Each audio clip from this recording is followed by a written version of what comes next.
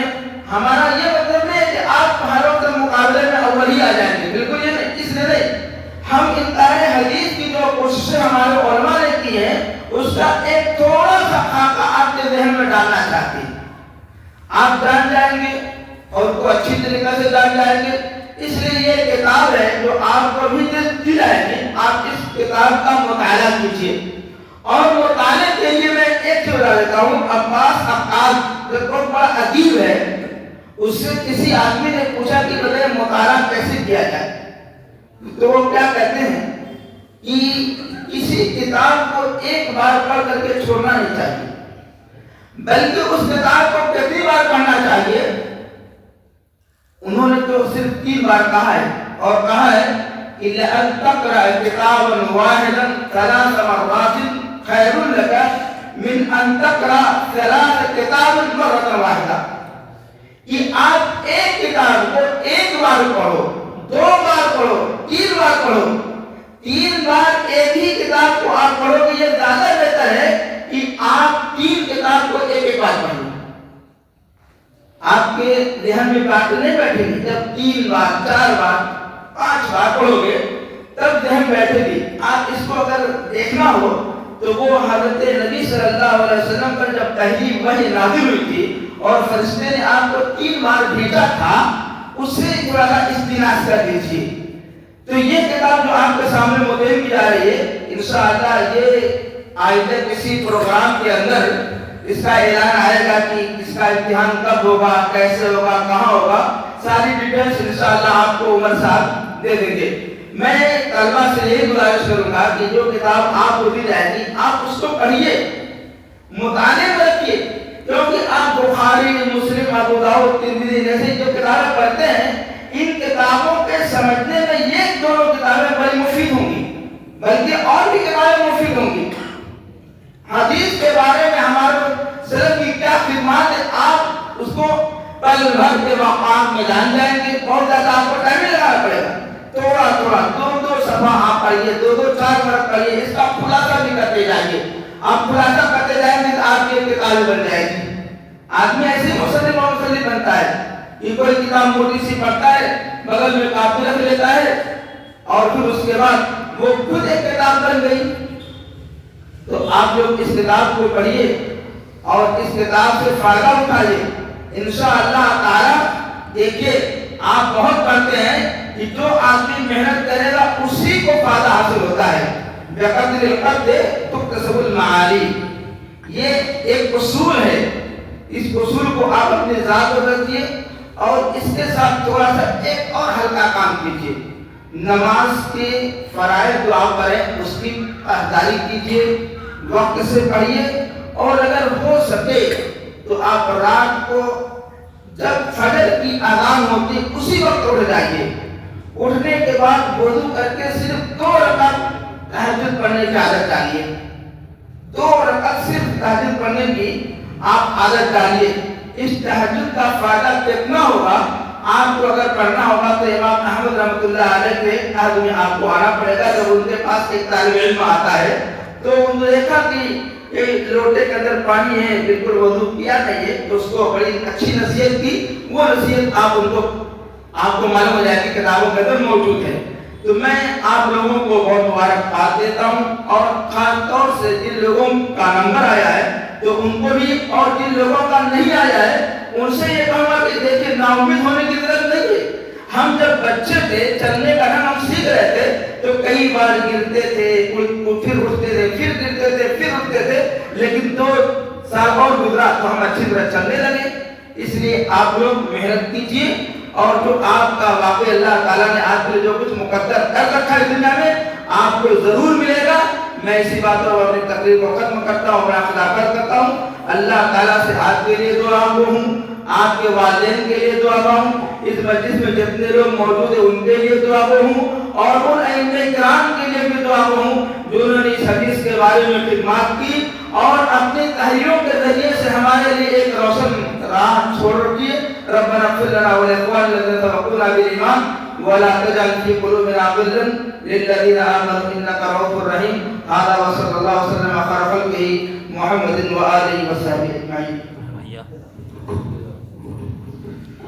جس کتاب کی تیاری کا اعلان کیا گیا ہے دفاع سنت انکار حدیث کی قدیم و جدید کوششوں کا جائزہ، اس کے مؤلف ہیں شیخ زید الرحمن غازی حفظ اللہ، جن کی سب سے پہلی تقریر جن کی ہوئی تھی، یہ شیخ محترم ہیں۔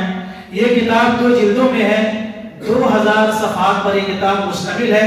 طلبہ کرام اس کتاب کی تیاری آج ہی سے شروع کریں۔ اب میں بڑے ہی ادب سے ڈاکٹر عبدالغفار سلفی حفظ اللہ سے گزارش کروں گا کہ وہ کتاب فرمائیں۔ شیخ محترم کا تعارف شخصیت متعلق تعارف نہیں ہے، آپ شعبہ بیان مقرر ہیں، پورے ہندوستان بیرون ہند آپ کی شخصیت جانی اور مانی جاتی ہے۔ ڈاکٹر عبدالغفار سلفی صاحب۔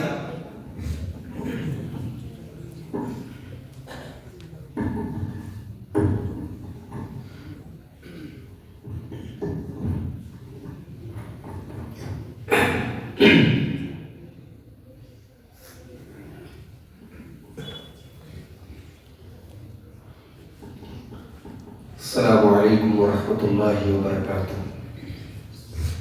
الحمد للہ رب العالمین والعاقبۃ للمتقین والصلاة والسلام علی سید الانبیاء والمرسلین نبینا محمد وعلی آلہ وصحبہ اجمعین، اما بعد۔ اعوذ باللہ من الشیطان الرجیم، بسم اللہ الرحمن الرحیم۔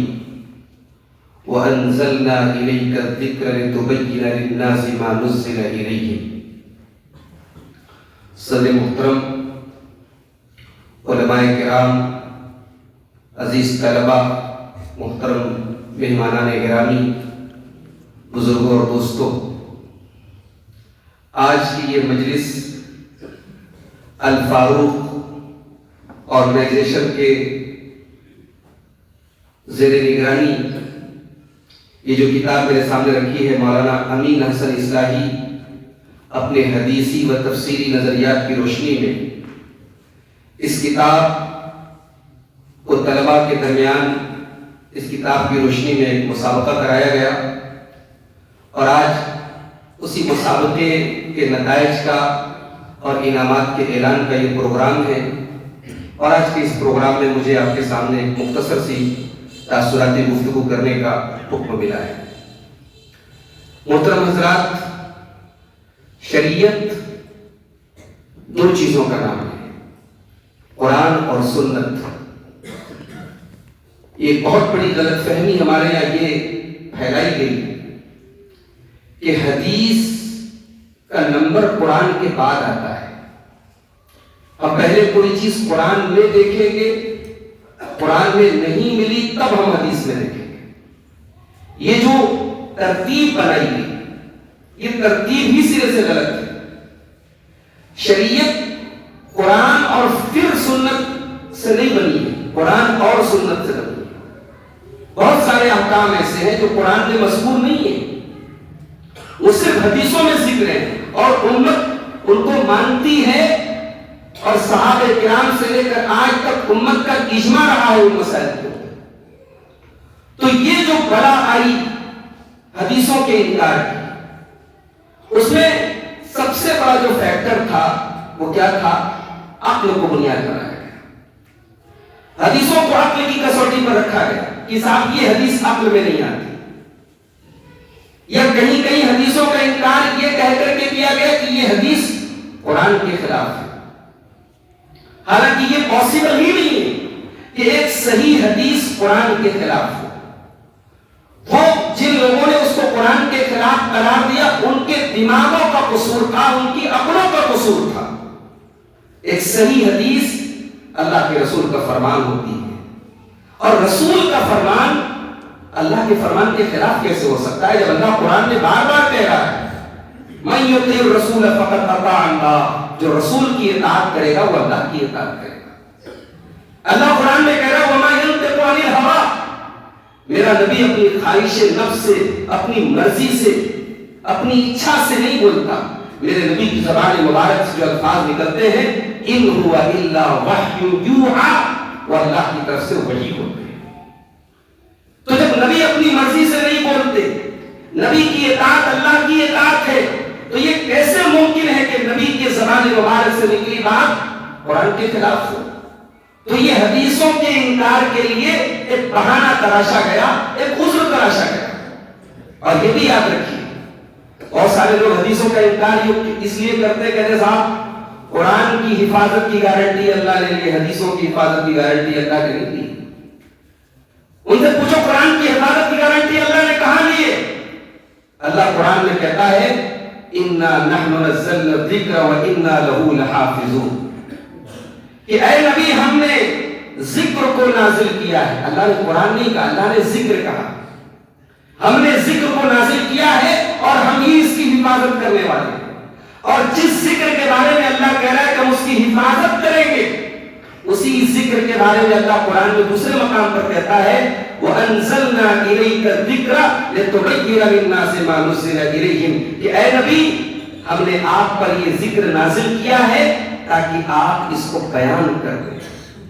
پتہ یہ چلا کہ قرآن کے ساتھ ساتھ قرآن کے بیان کی حفاظت بھی اللہ کرے گا، قرآن کی ایکسپلینیشن کی حفاظت بھی کرے گا، قرآن کی تشریح کی حفاظت بھی کرے گا۔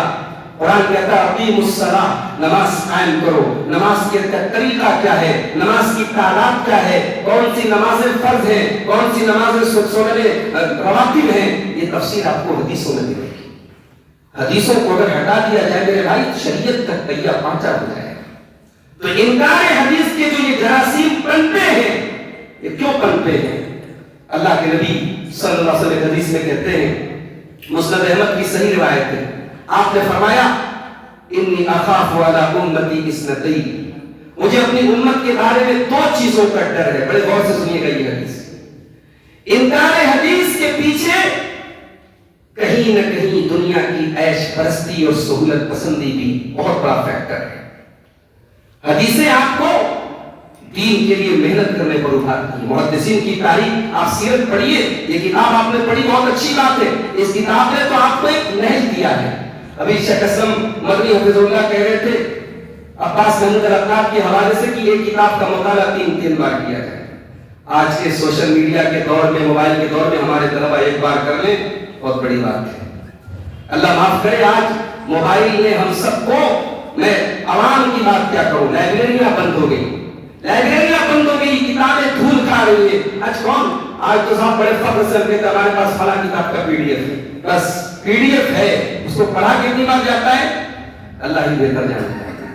میں تو اپنے عزیز طلبہ جو ہمارے ساتھی ہیں علم کی راہ میں ہمارے ہم سفر ہیں، میں ان سے کہوں گا شیخ عزیر شمس رحمہ اللہ نے ایک لسٹ بنائی ہے طلبہ کے لیے مفید کتابوں کی، زندگی میں موقع ملے تو ایک مرتبہ ایک کر کے وہ کتابیں آپ پڑھیں۔ اور ایک بات اور یاد رکھیے، کبھی کبھی ایسا ہوتا ہے ایک کتاب آپ طالب علمی کے دور میں پڑھتے ہیں، ہم لوگ جب پڑھتے تھے جامعہ سلفیہ میں تو مقدمہ ابن خلدون جیسی کتاب ہم لوگ مولانا عبید اللہ طیب مکی حفظ رحمہ اللہ سے پڑھتے تھے۔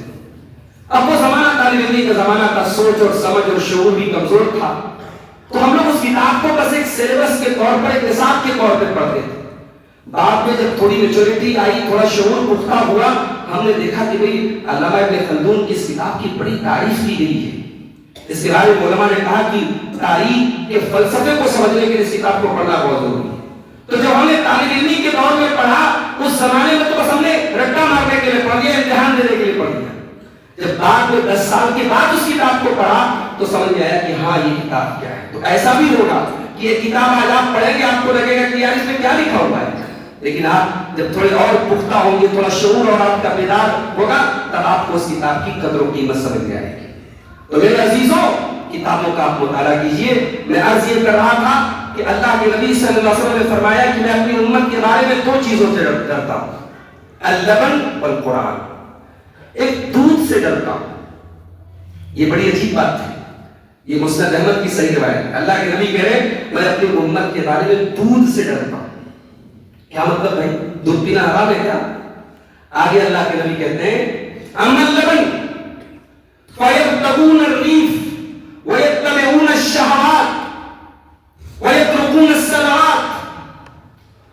دودھ کے چکر میں لوگ دیہاتوں کی تلاش کریں گے. لوگ شہروں کو چھوڑ کے دیہاتوں میں جائیں گے تاکہ وہاں دودھ ملائی ملے اور ہماری شہوتیں پوری ہوں اور جماعت اور جمعہ ہمارا چھوٹ جائے, ہمیں نمازیں نہ پڑھنی پڑے, نمازوں سے دور بھاگیں گے. اس کا مطلب یہ ہوا کہ آرام پسندی کی خاطر, سہولت پسندی کی خاطر, اپنے جسم کی تسکین کی خاطر, مشقتوں سے بچنے کی خاطر لوگ حدیثوں کا انکار کریں گے. حدیث پڑھانے والا محنتی ہوتا ہے. علم حدیث سے شغل رکھنے والے محدثین کی تاریخ آپ پڑھیے, وہ آرام پسند نہیں تھے. ان کی زندگیاں اسٹرگل سے بھری ہے, ان کی زندگیاں قربانیوں سے بھری ہے. اور آج بھی مولانا محمد اعظمی رحمہ اللہ آپ کے اسی علاقے سے چند قدم دور وہ رہتے تھے. آپ کو معلوم ہے کہاں قطر سے اور سعودی سے اور دبئی سے ان کو لوگ بائی فلائٹ بلاتے تھے حدیث پڑھنے کے لیے. یہ حدیث کی ساری کتابیں موجود ہیں, لیکن صرف اس لیے کہ ان کے پاس مولانا ابوالقاسم صاحب بنارسی کی وہ سند تھی تو ایک واسطے سے سید نذیر حسین محدث دہلوی تک پہنچتی تھی. اس سند کے حصول کے لیے, اس کو محدثین کی اصطلاح میں سند عالی بولتے ہیں, اس سند کے حصول کے لیے لوگ لاکھوں خرچ کر کے ان کو بلاتے تھے کہ ان کے پاس آتے تھے اور حدیث سیکھتے تھے. یہ حدیث سے جس کا تعلق ہوگا وہ آرام پسند نہیں ہوگا. اللہ کے نبی کہہ رہے ہیں مجھے اپنی امت کے بارے میں ڈر ہے کہ دودھ پینے کے چکر میں یا آپ یہ کہہ لیجیے کہ سہولتوں کے چکر میں لوگ نمازوں کو چھوڑیں گے, جمعہ اور جماعت کو چھوڑیں گے. آج ہمارے طلبا, ان طلبا میں بہت سارے ایسے جینیس طلبا بھی ہوں گے جن سے امت کو بڑی امیدیں ہیں. مجھے کہنے دیجیے آج اس پلیٹ فارم سے کہ ہمیں بہت افسوس ہوتا ہے کہ جب یہ طلبا ان کی صلاحیت جواہر لال نہرو یونیورسٹی میں اور جامعہ ملیہ اسلامیہ میں اپنی بہترین صلاحیتوں کو جب یہ لے کر وہاں جاتے ہیں اور یونیورسٹی کے ہو کے رہ جاتے ہیں, 10 سال تک حدیث پڑھانے کے بعد ان طلبا سے امت کو کوئی فیض نہیں ملتا, منبر کو کوئی فیض نہیں ملتا, محراب کو کوئی فیض نہیں ملتا. ان کا تعلق جمعہ اور جماعت سے کٹ جاتا ہے. بہت بڑا المیہ ہے امت کے لیے میرے پیارے ساتھی. اگر آپ کی دنیا کی آرام پسندی اگر آپ کو ملت کے درد سے دور کر دے, جمعہ اور جماعت سے دور کر دے, مسجدوں سے دور کر دے, تو میرے پیارے ساتھی بہت گھاٹے کا سودا ہے. نبی کو ڈر اپنی امت کے بارے میں. آپ نے کہا دودھ ملائی کے چکر میں لوگ جماعتوں کو چھوڑیں گے, نمازوں کو چھوڑیں گے, لوگ دیہاتوں میں جائیں گے تاکہ دودھ ملائی ملے اور جماعت اور جمعہ نہ پڑھنا پڑے. اور دوسرا ڈر کیا تھا؟ دوسرا ڈر نبی کو قرآن کے بارے میں تھا. جی ہاں, نبی کو قرآن کے بارے میں ڈر تھا. کیا ڈر تھا؟ وَيَتَعَلَّمُهُ الْمُنَافِقُونَ, اس قرآن کو منافق لوگ سیکھیں گے.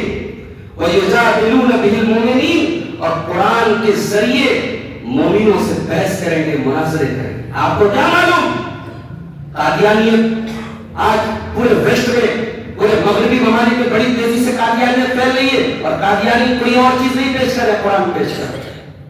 قادیانی قرآن پیش کرے. انٹرنیٹ کی بڑی بڑی ویب سائٹوں پر جو قرآن کے نام سے ویب سائٹیں ہیں ان پر قادیانیوں کا قبضہ ہے. انگلش میں سب سے زیادہ قرآن قادیانی پبلش کر رہے ہیں. آپ کہاں کھڑے ہیں میرے پیارے ساتھی؟ قرآن وہی ہے.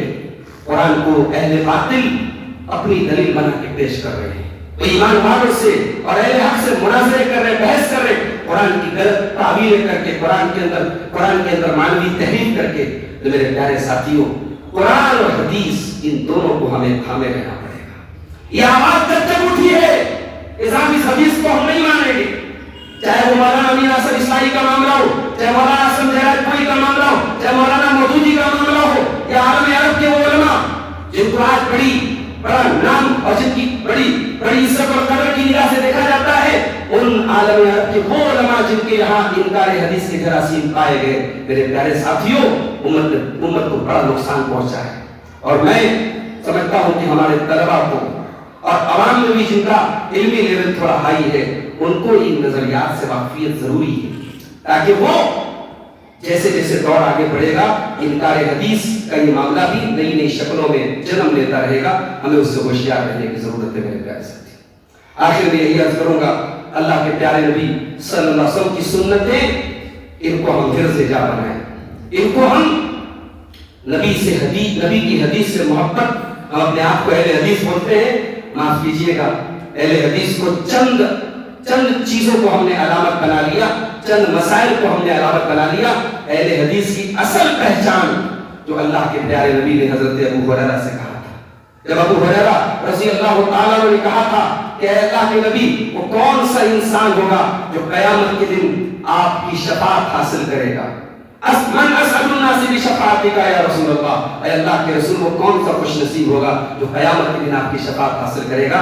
تو اللہ کے پیارے حبیب نے کیا کہا صلی اللہ علیہ وسلم؟ آپ نے کہا تھا کہ اے ابو ہریرہ، لقد ظننت یا ابا ہریرہ ان لا يسألنی عن هذا الحدیث احد اول منک، اے ابو ہریرہ مجھے یقین تھا کہ یہ سوال اگر سب سے پہلے کوئی کرے گا تو تم کرو گے، لما رأیت من حرصک علی الحدیث، کیونکہ تمہارے اندر حدیث کو سیکھنے کی تڑپ ہے، وہ تڑپ ہمارے اندر بھی ہونی چاہیے میرے بھائی، حدیث کو سیکھنے کی طرف، حدیث کو جاننے کی طرف اور پھر حدیث پر عمل کرنے کی طرف ہمارے اندر ہونی چاہیے۔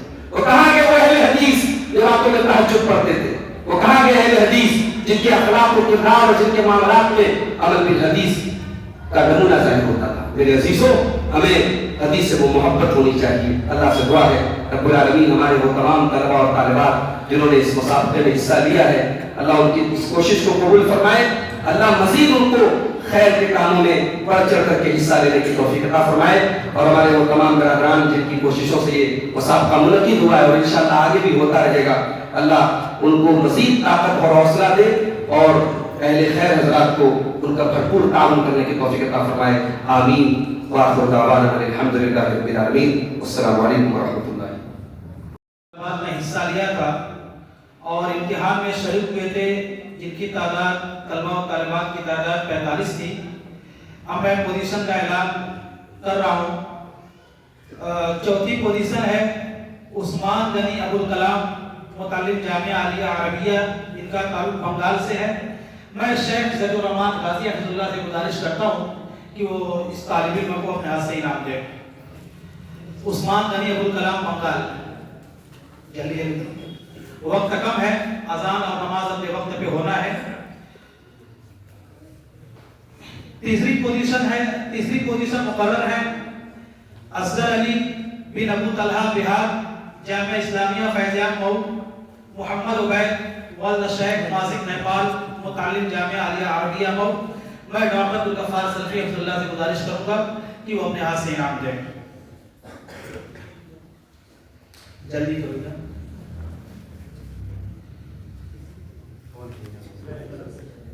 اصغر علی ابو طلحہ اور دوسرے ہیں محمد عبید والد شیخ مازک۔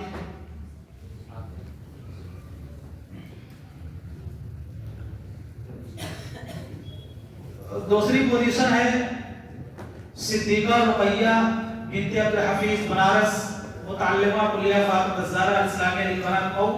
ان کے ذمہ دار ان کا انعام لیں گے۔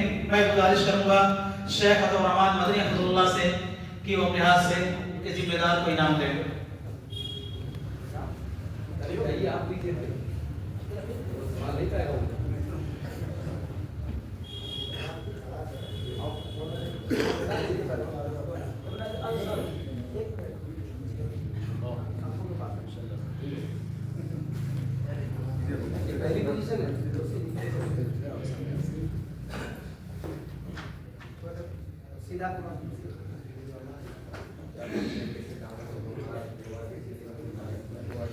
پہلی پوزیشن بھی مقرر ہے، وہ ہے عفیفہ شاہد بنت محمد شاہد، امیر مبارک پور، متعلمہ کلیہ فاطمہ الزہرا اسلامیہ للبنات مئو۔ اور دوسرے مفیض الرحمان بن مطیع الرحمان بہار، متعلم جامعہ اسلامیہ فیض عام مئو۔ میں صدر محترم یعنی ڈاکٹر محمد اسلم مدنی حفظ اللہ سے گزارش کروں گا کہ اپنے ہاتھ سے انعام دیں۔ ان کے ذمہ دار عفیفہ شاہد بنت محمد شاہد،